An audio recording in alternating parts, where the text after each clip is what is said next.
right. Hopefully some of you had a chance to run away and come back. So the first part, I have pretty much just set the stage for the regulatory standards for kind of who requires certification, who falls under the worker protection standard. I've kind of rushed that a little bit. So that's pretty much agricultural employees.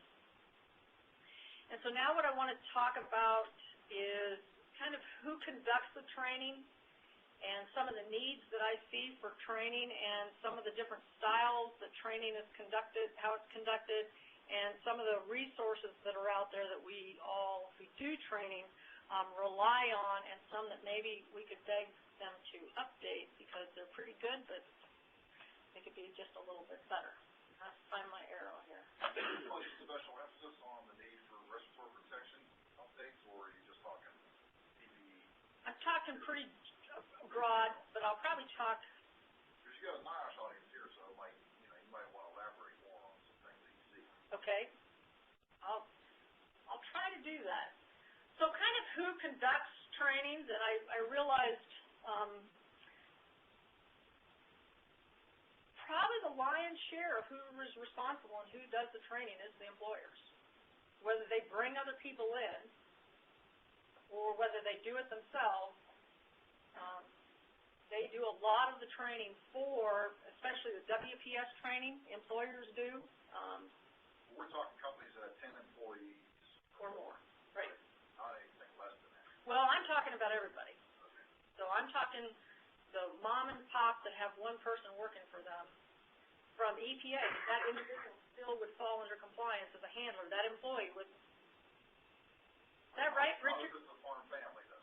Not if it's a farm family. But if they have a contracted employee, they would fall under the worker protection standards. And Richard, correct me if I'm wrong on that. There's no number limit for WPS employees. One employee counts. Right. There's no size to the requirement for the WPS to kick in. One employer.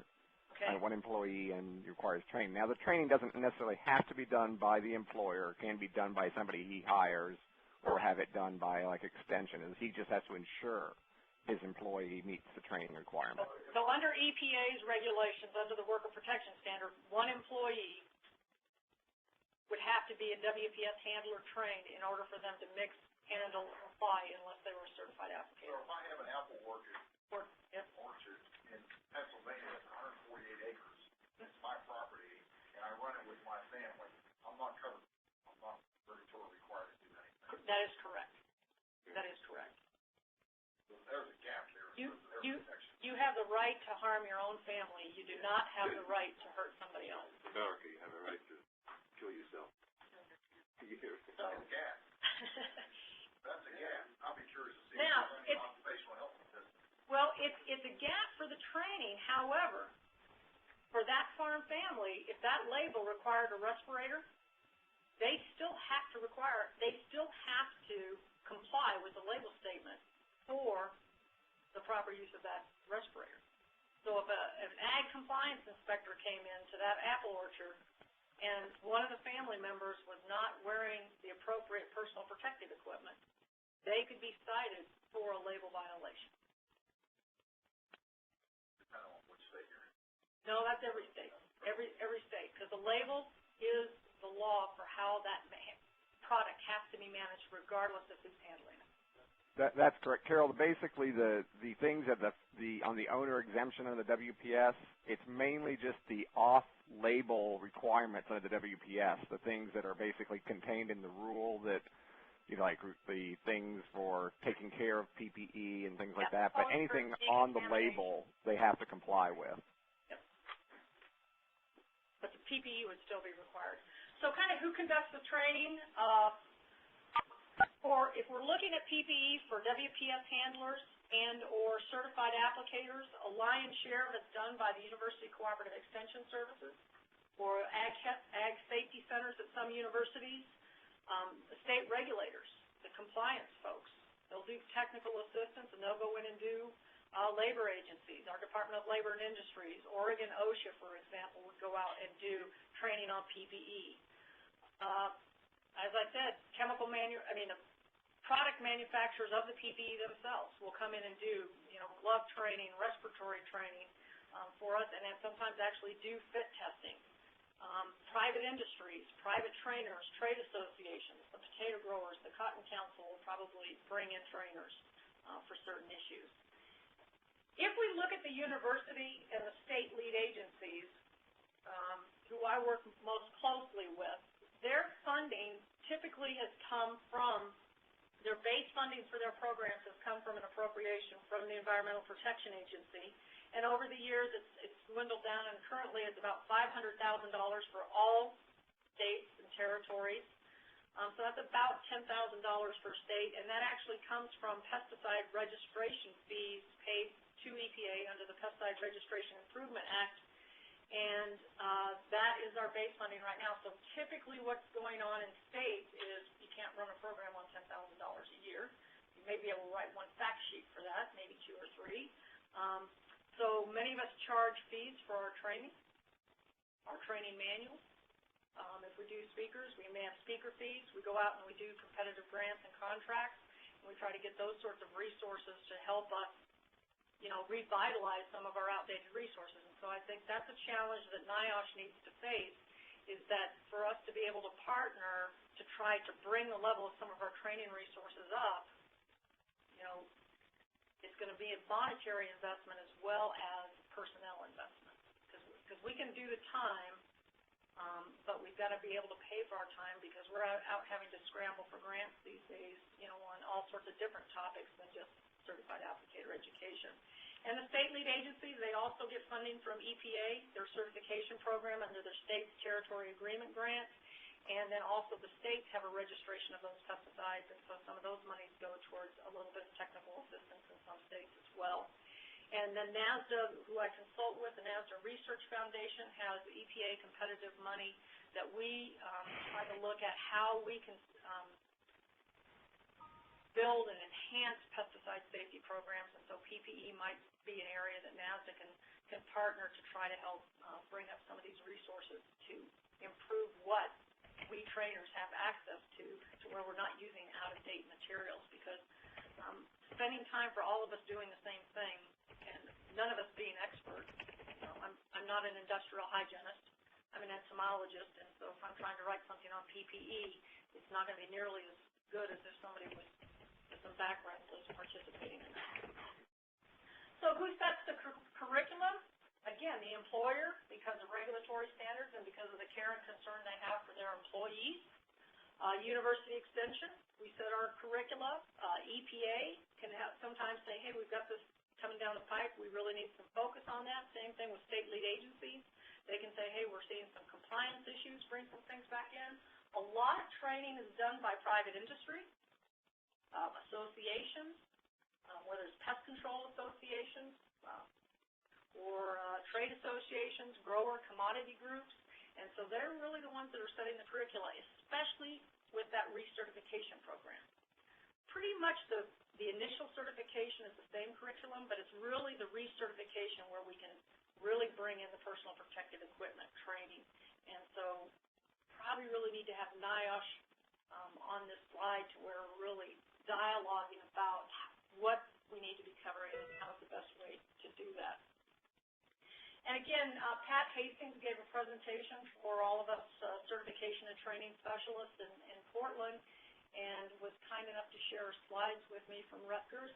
And she really gave an extremely good presentation that I've archived in your resource document, talking about the selection and use of PPE and interpreting PPE label statements, the clarity type issue.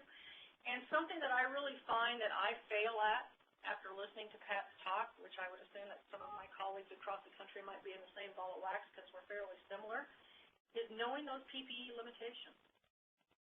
We always talk about, here it is, this is what you need to wear, but I'm bad about saying, this is the limitation.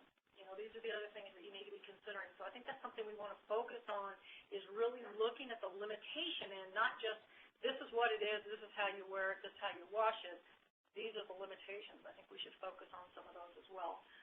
So the safety, the decontamination, the washing, the service life, so that we can provide better information to our applicators.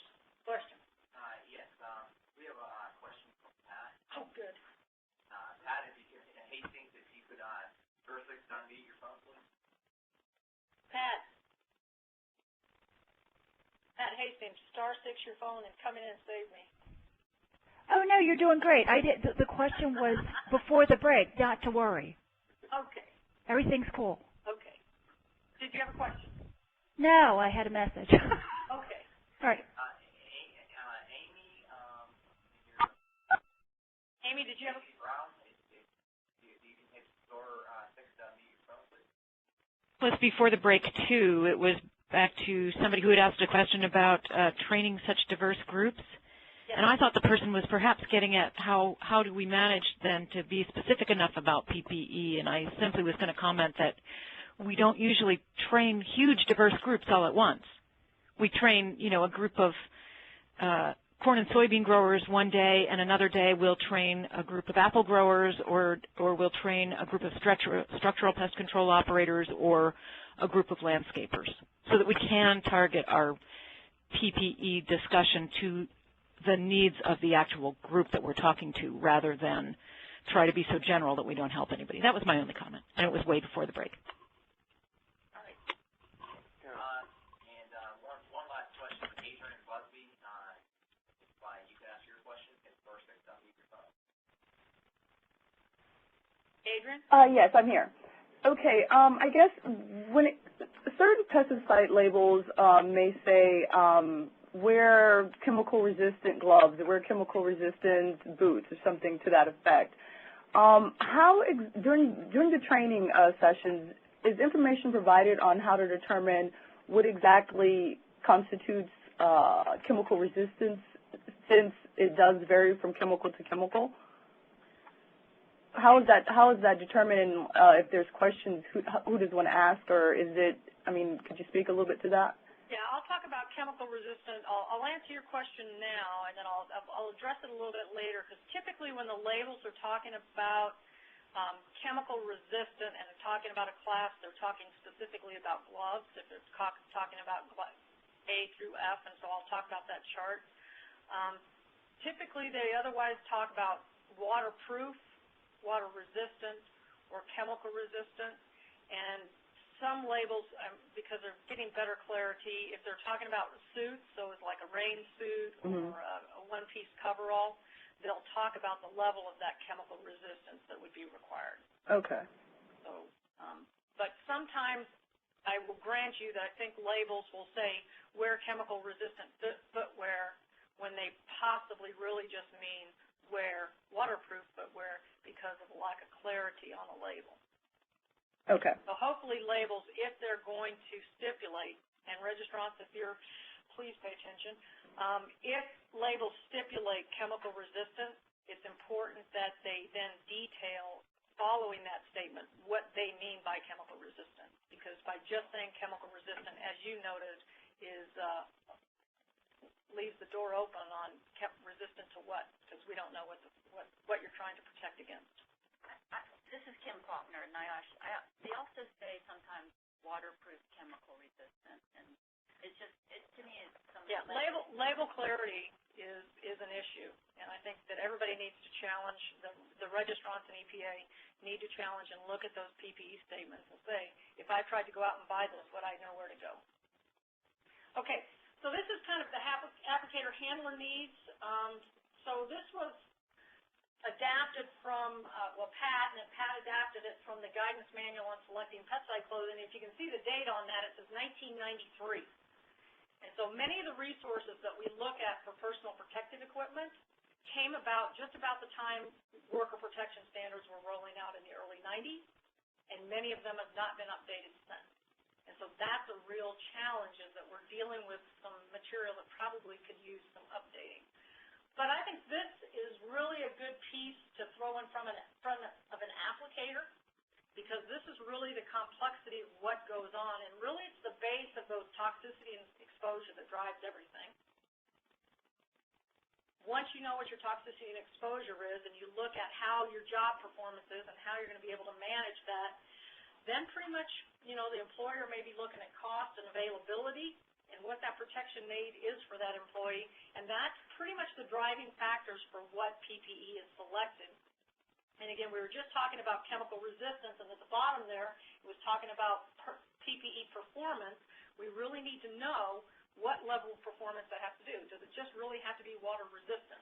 Does it need to be waterproof, or does it really need to be chemical resistant, and if so, at what level? What sort of material would give us that particular, what garment would give us that level of protection? And probably really where most of us spend a lot of our time training is either the toxicity and exposure end or the PPE use end. You know, now that you've got your PPE, how do you decon it, how do you maintain it, how do you store it, and how do you dispose of it once it's been spent?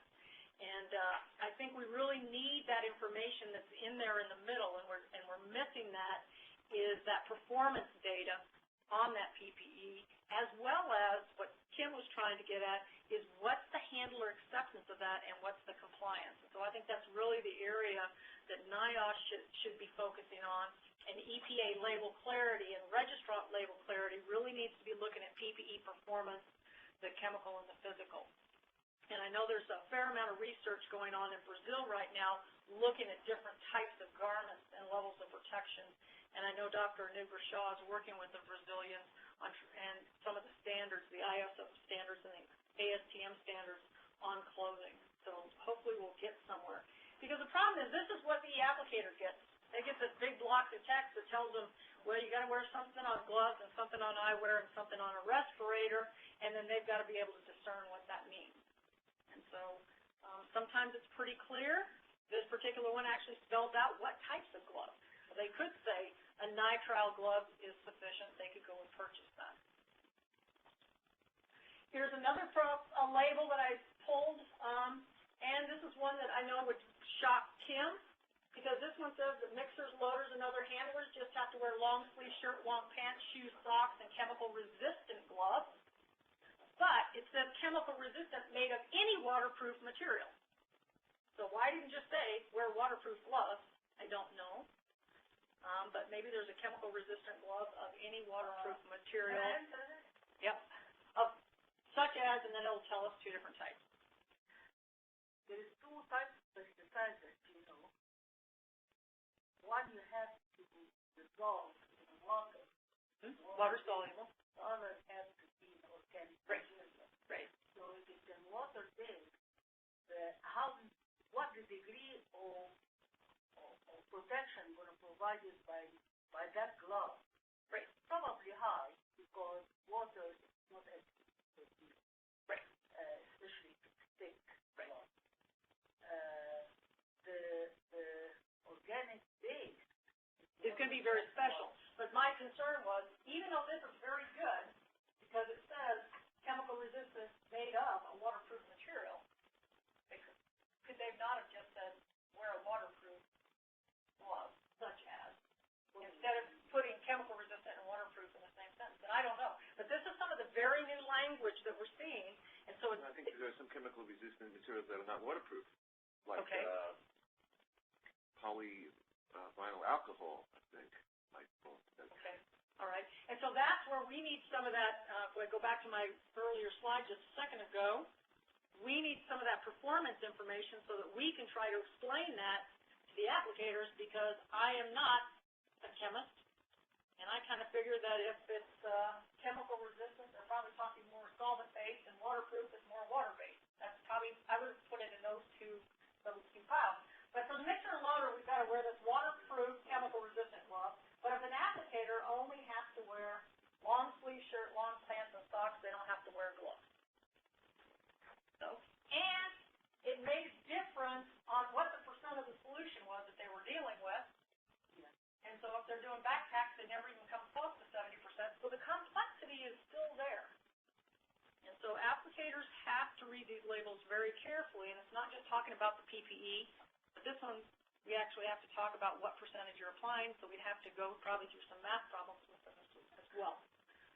So again, talking about chemical resistant, you know, really, again, that's no measurable movement of pesticides going through the material during use, and there's different types of chemical resistance. And again, depending on whether it's water, whether it's solvent-based, is going to drive whether that label's telling them what type of woven material or rubber or PVC would be appropriate.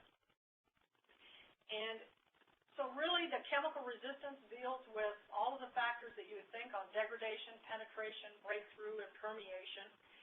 And so we need to, again, be able to convey those gloves are not there forever, or those suits aren't there forever because they're going to break down. So again, my driving point here is that this guidance document is 1993. So is it still kind of a gold standard, or does it kind of need a serious facelift?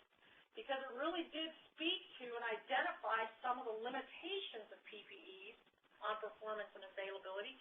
So what have we learned since 1993, and where do we need to be in 2015 or 2020? Because I think we should be better off than we are today. And with some of the garment standards that are going to be coming out, I think we will be there, but we're not there yet. Question, Sharon. Periclin and NIOSH, what's the most common boot that's worn by most common boot? Is it a leather type material? Depends on what they're handling and how they're applying it. So if you were a turf and ornamental applicator, chances are, I mean, we'd be highly recommended because you're walking in an area that's going to be wet. It's going to be at least a waterproof boot. Yeah, that's what's going to be my next follow-on question. But if you're, you know, if you're handling something that's low toxicity, I see a lot of chemical resistant gloves, but I don't see the boot. pretty much it's waterproof, or you may have a chemical resistant bootie. But most of it's Bootie's another story. I'm yeah. talking about the normal worker boot. Pretty much an unlined irrigating boot, rubber boot, or a pair of galoshes over, rubber galoshes over your boot, over shoes. Even chemicals, they have to understand that there is a limit of that. It is not, for instance, somebody who's going in the field, who's going to stay 8 hours and the glove will release after 4 hours. That's not good. Good. So Nadia just brought up that even though you're wearing something chemical resistant, there's a time-limited factor with that. And so that time-limited factor on breakthrough and penetration is significant. The problem I have as an educator is somebody's got to give me that information so I can give it out.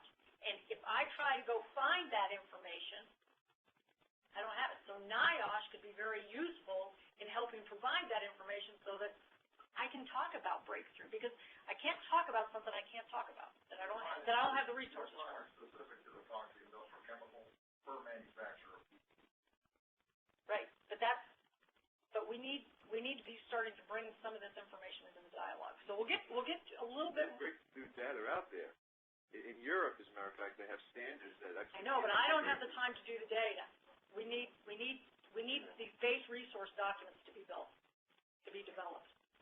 So again, Pat talked about the limitations, and again, so this is material that I'll be bringing back from Pat Hastings giving this presentation. Is, I'll talk about these factors now with my applicators, because I've got some tools that I can go out and talk about with that I didn't have necessarily 2 years ago. Maybe I should have, or 5 years ago. But that's how we educators work, is we find resources and we try to plug them in to try to make a better story, to give better clarity. So really good information. Probably one of the big challenges that we've had in the Pacific Northwest that I'll use as a case study, and Ofelio and Borges from Washington State Department of Agriculture, and Jaime Ramon and Flor Cervin really have worked hard on this, is if you live in a northern tier state where it gets cold in the spring, what do people want to do? Put on warm clothes, cotton gloves, hoodies. Well, then you put your chemical-resistant material over it, and if you don't cover those well, what are you doing? Exposing all of those. And that's where we've seen incidents in the Pacific Northwest with especially dormant sprays on apples where you don't have much canopy and things like that. So quite a few different things we should look about with the limitations on PPE. So again, with glove use, what's the appropriate glove? Labels are getting better about stating what glove type, whether it needs to be nitrile would be acceptable, which is probably the lion's share of what most chemical applicators would actually go out and purchase would be a nitrile style glove. But if that's not appropriate, we need to let them know when is nitrile not appropriate, because that's kind of the base. And then if it's cold out, how appropriate is it to put a lining under that? And what should you be doing with those linings? And the famous EPA chemical resistant chart, and EPA will even tell you this was never supposed to be a training tool. But most of us have been using it as a training tool because label said, wear a Class D glove. Well, we then, had to provide this, and the problem was we didn't black out everything that was not high. So then they probably got the feeling that light and none and, moderate was okay as compared to saying, no, really high is the only place you would want to be. And this is really just for EPA to say, well, if I'm using this solvent, these gloves are okay. But you can see with nitrile, there's 1, 2, 3, 4 classes of solvents that a nitrile glove wouldn't be appropriate for, and yet that's probably a good base that many people use. That's out of 40 CFR 171? This is out of the label review manual. Okay, so that's not out of the worker protection standard. It's used for labeling purposes on what goes on the label. It's the determining factor of what. Not a regulatory document. Not a regulatory document. April, Jetter online, if you can star 6 to ask the question.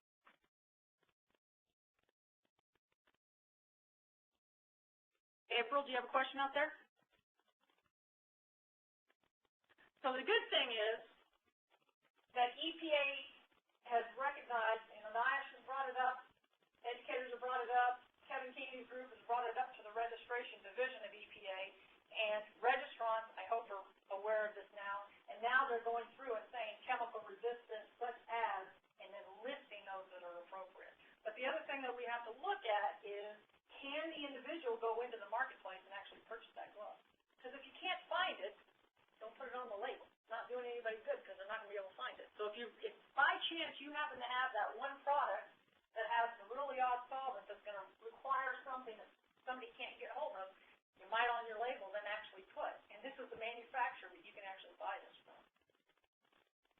So that's again, something we should be looking at. And again, on garments, probably one of the most stunning things I ever saw at a training program was Ophelio brought to the stakeholder group last year at NIOSH and pulled the new Rashaw into a side room. Too bad he didn't do it in front of everybody. And basically just pulled some suits, just picked them up and just tugged on the sleeve and the shoulder, and it just fell apart. And then took the hat and just kind of tugged on the hat, and it just fell apart. How old was it? Brand spanking new, right out of the badge. So we really need to look at garment quality and how the seams are sealed and all of those sorts of things, and we need to get that information out there. All kind of variables on why that failed. I know, but it's amazing that sometimes the less expensive material was actually put together better than the more expensive one. And I think that's somewhere where we could really use some training information on the quality of those garments and what, if somebody has to go to that level of garment, which again isn't very many people. I mean, not many products are going to require a chemical resistant suit. But if they do, you really need that protection. So what are things, the checklists that somebody should be looking at in trying to make a quality purchase for themselves? Because again, if we look at the resources that are out there, it's back to pre-worker protection standard, and we just really don't have a good quality set of resources that says this is something we can refer to in our training and we can give to people that need that little extra information because they're at a higher risk type. Question? Can we clarify who's making the purchasing decision? Did you keep saying, making it sound like just the user? No, I mean, typically is my guess, and I don't know it in all cases, it's going to be the employer is going to be making the purchase, or the foreman on a ranch will be making those purchases. It wouldn't be the supervised individual. So does the purchasing agent necessarily have the training to know to read the label, to know what? Not necessarily. So that feedback loop would be very important. If you were, say you were a Department of Transportation, and you were the landscape manager that handled all of the application services for the Department of Transportation in a state, you may have to go through your procurement, and you better spend, you would have to then spend your extra time making sure that you qualified very well that that purchase had to meet. So that's a good point. Sometimes when you order a large purchase of many different products, you'll get the products back and they won't be labeled. Like you won't know. Like if I order 6 different types of gloves, I'll get them back, and they won't be labeled. They won't have any labeling information with them, and I won't know which one's which, and they kind of look the same. Question. Well, more comment. This will vary in against NIOSH on the qualifications of the purchaser. If you're using the OSHA respiratory protection standards, the respirator, you have to have a knowledgeable administrator of the program, but that doesn't apply to the other PPE. I think with respirators, especially like now with the soil fumigants, they're fairly detailed on what respirator would meet the fold. The problem is really these chemical-resistant garments and gloves that, You don't have the requirement for and qualified. it's not a qualified requirement. It doesn't give enough detail. And again, we're talking a small number of products in the marketplace that would require that, because the lion's share of products are going to require long sleeve shirt, long pants, and waterproof gloves would be what would be required. So it's really those outliers. Yeah, and Anugra Shah, I'm really looking forward to Dr. Anugra Shah from the University of Maryland. She's got a database that she's trying to sort out how many products that are in the marketplace actually require chemical-resistant suits or coveralls. How many products in the marketplace actually require chemical-resistant gloves? How many require waterproof gloves? And I think once we have that data, I think it'll be valuable to figure out where to spend your energy and resources to try to shore up some of the training information. Because as I note on this slide here, that some of them are outdated. That doesn't mean that they're bad, but if we're talking respirators, with the respirator standards changing, having changed, they're bad, and they don't necessarily address what we're seeing now on labels. And so EPA, again, how do they kind of influence the curriculum? By the registration. If they see risk and they see changes that they can now clarify the label, that's when they can do it. They can do it by these regulatory agendas to where they notify the registrants we need to be making these changes, and enforcement data can roll back into our curriculum as well. So kind of some training styles, pretty much what you would imagine is out there. Fact sheets, study manuals, PowerPoints, demonstrations, and hands-on training. Core curriculum, pretty much, again, some sort of competency test. So there's training manuals that people rely on. They may go to a face-to-face training course to go through those basic knowledge and skills. Pretty much the way it is. There's Ofelio down there again doing a Spanish training course for me years ago. So the basic curriculum is going to be our study manuals, the National Core Manual on the left, and one that's similarly adapted in Washington for private applicators. Pretty much the same information on PPE. There's a core curriculum on personal protective equipment, PowerPoint, that was developed by NASDA Research Foundation when the core manual was done. And then Dean Hertzfeld, if you're on the phone, I just basically pulled your chapter on PPE out of your core manual, and it talks again about the different types of clothing, just to give a flavor for the breadth that we cover in those core training manuals. It's a pretty good oversight, but nothing overly detailed. And then recertification training, we still do a lot of face-to-face lectures. You know, whether it's 20 people in the room or 200 people in the room. My colleague, Andrew Thompson, there up on the right, does a fair amount of webinars, whether it's in-service training to train his trainers, or whether he's just reaching out to the applicators in North Dakota because it's easier to do it by webinar than drive through a blizzard and a snowstorm. So very effective in getting some information out there. Internet recertification, some of these modules are now, narrated PowerPoints that somebody can actually view and get credit for in their recertification. But still a lot of presentations and a lot of taking that bucket and show and tell, and, let's put the PPE on, let's take it off, let's wash it, let's go through the whole scenario. A lot of that in our training styles. because of the concern for kind of the hooded sweatshirt years ago and the cotton gloves and some of the incidents we were seeing in the Pacific Northwest, we got a grant at Washington State University and did it.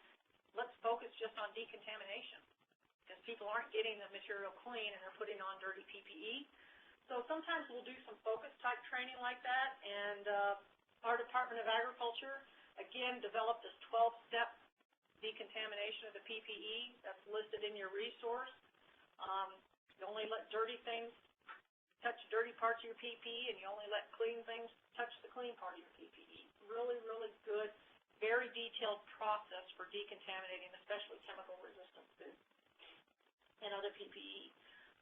Our colleagues in Nebraska, Aaron's on the phone, Aaron Bauer, got a lot of really neat YouTube videos up there now. You know, what to wear, how you do selection, glove selection, respirator use. They've got a pile of really nice videos up there that we were going to show you on. I think there's a television show, What to Wear, and so they kind of mimic something after What to Wear, and it's really popular, and I guarantee you I'll be using it in my training this winter. So really good resource for you to look at. And then again, other than just having the DVD or the YouTube or the PowerPoint, they've got some fact sheets that go along with it, so somebody has kind of a take-home message to take with them as well. So again, and this is not just, I mean, this is Nebraska, but most states are working with this types of resources. Some states, because of, you know, their energy, you know, are a lot more aggressive in getting some of this new information out. And so this is really critical for the other states that don't have the resources to be able to tap into. And so this is where we really need to partner to try to get the most up-to-date information out there. Question? Yes, live meeting, April Jetter has a question. If you could star 6 down to your phone. April? April, star 6 to mute your phone? Or to unmute your phone?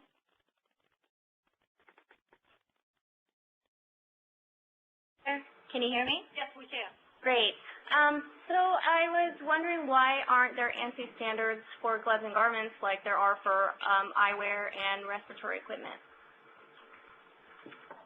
I do not know the answer to the question. Why are there not ANSI standards? I know that there are ASTM and ISO standards that they're looking at now for garments.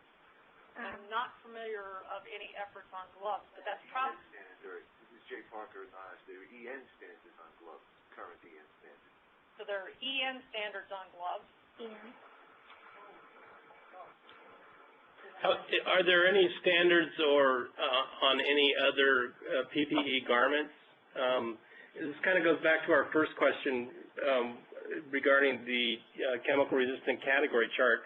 That chart seems to have evolved to where registrants are applying that, or at least pointing to that to apply to all PPE, not just gloves. The label review manual with that chart in it is really clearly talking only about gloves, but we're seeing labels here now that say, you know, go to this, use this category for all PPE. I agree with your comment that that is the problem, that it appears that labels are now using that glove referral chart for chemical resistance for boots and clothing, and it's an inappropriate use. And so I would suggest that people that find those labels report them to either their state lead agency registrant person, so registration person, so they can turn them into slits to EPA, or contact the registrant directly, or contact EPA. Carol, this is George Farnsworth. Do you think that is something that would be worthy of going up through SAFIREG? Because we're seeing a lot of those labels. Yes, I think SAFIREG should jump on top of that, because it's got to be brought to the registration. Mute off. I think the glove issue has been clearing up because it's brought to EPA's attention. So now registrants and EPA product managers are better looking at actually stipulating the gloves that are on labels. But I think some of the rest of the sloppiness is still occurring and maybe even actually increased. So, okay. George, I think SAFIREG would be appropriate for that. Thank you. I will pursue that then. Colleen from NIOSH, there is an ASTM committee at 23 in protective clothing. I'm not sure, and he's not here, whether or not you're specifically working on. They have political parties. and up. Yep. And I'll talk about garments in a minute in ASTM and ISO. And there's also EN 943, which is and most of the standards on the garment are European standards, by the way. Okay, I'm going to roll through, and we'll talk about garments at the end, and it sounds like we need to have some dialogues on some of these basic standards with the regulatory community and the university educators so that maybe we can have a better feeling for what's going on, so that we can use our political power to maybe try to work with EPA and the registrants to see how we can translate that. Here's Purdue's really good document on selection, care, and use, and Fred Woodford, if you're there, we love your publications all the time. I'd like to figure out how we could work together to get this particular document updated, because again, it's dated in 2003 and it's not up to date with the regulatory standards, respiratory standards. Florida's got some wonderful fact sheets out there. Terry was talking to me at lunch today about one on respiratory protection that Fred Fischel's got at University of Florida, so go check out their website. These are pretty fresh and pretty new and updated, the Montana and the Florida fact sheets. Oregon OSHA has a pretty good fact sheet out on respirators as well. So there are some new information out there that's pretty good. And so the challenge is knowing what's new and what's dated, especially if you're new to the business, because you haven't seen the evolution of some of these. So that's a real challenge. We're doing a fair amount in training now, assessing behaviors, whether we're using audience response or whether we're using just simple evaluations, to try to find out where the gaps are, where are we not making the connections, what's motivating people to do one thing and other people to do something else. So whether we're doing it by a little hand survey or show of hands, whether we're using audience response, most of us are, trying to keep connected on the PPE type topic. And again, Ophelia Borges and Flor Seven and Jaime Ramon in Washington have a very detailed hands-on curriculum that they use for training other trainers. And I'm not going to go through it, but I'm just going to flash through these slides to let you know that it's very, very detailed on what the process is on taking off your clothing, cleaning your clothing, storing your clothing, dirty to dirty, clean to clean. It's in that little video, slide sets. This is in Spanish, so it's done both in English and in Spanish. And so there are some really good resources out there. We just have to figure out how to capture some of these so that we can share them and be able to all benefit from this really fine work that's being done across the country.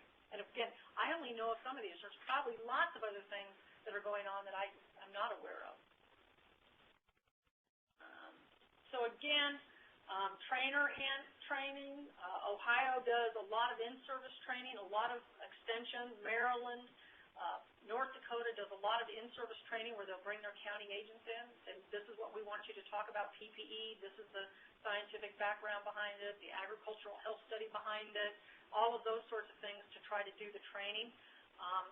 Andrew Dawsonson last week was doing these by webinar, even in North Dakota to his agents, does about 20 of those. University of Washington with their fluorescent tracers, they've got a DVD, they've got training manuals, they've got, where to go get it. A really good way to talk about exposure and quality of personal protective equipment.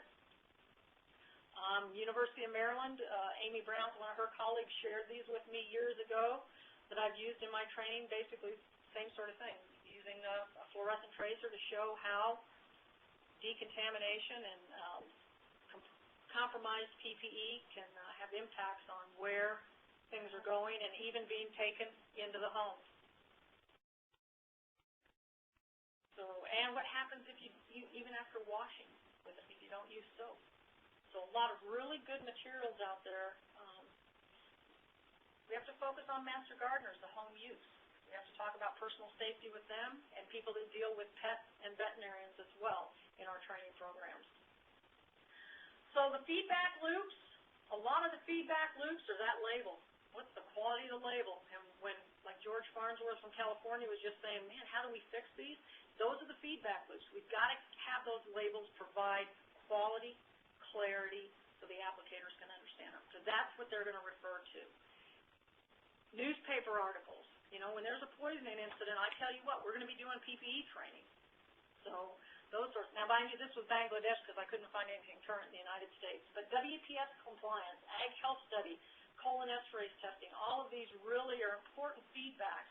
And many of us, for setting the stage for the importance of PPE, rely on some of the data findings of the agricultural health study.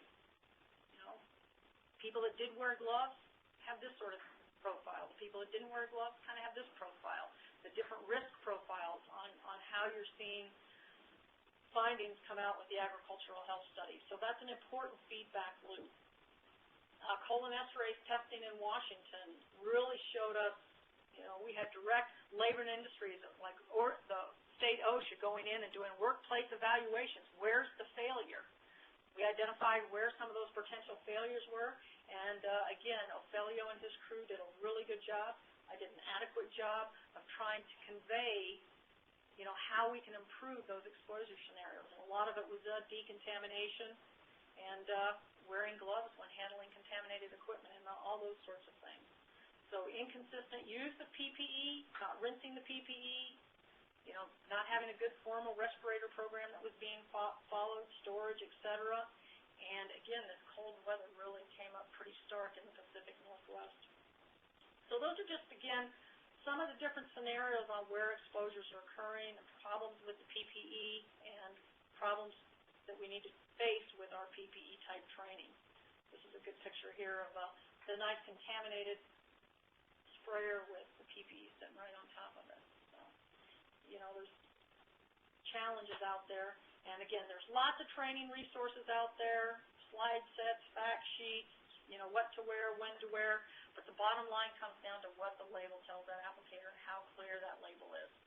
And so I challenge EPA and the registrants and all of us to really strive to make sure the message coming across on personal protective equipment is there so that we can do the training on those types of topics. And the garment standards and research that I know of to date that are underway is ASTM F2269, looking at specifications for protective clothing, and then the ISO standard. And so we're hoping that, you know, over the course of several years, these will become some of the foundation documents for EPA to utilize when writing those labels. And that the manufacturers will be providing things at, you know, level 1 clothing, a level 2 clothing, a level 3 clothing, so that it will be pretty obvious to the applicators what's needed. So we already talked about seams, durability. So they just need to understand what to wear and when it's needed, and where to purchase it. So with that, I'll close it. Excellent. Thank you very much. Okay, so I'd like to thank all of you at Online Meetings for joining us, and please take the time to fill out the evaluation that we'll send to you. And consider those 2 questions on my slide. Is there a need to change the standards for training, and what can NIOSH do to provide training resources? And I'd like to encourage you to look for a email on Training Solutions Committee that we're helping to develop, and encourage you to participate in that if you are able to. So thank you, everyone. Okay.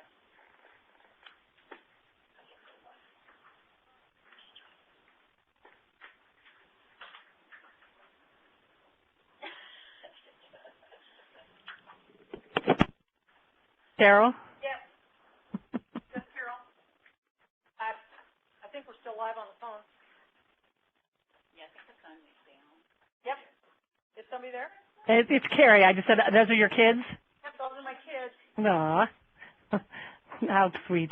Hey, I'll be in touch. It's been a crazy couple of weeks, as you can imagine. Last week was not fun here, so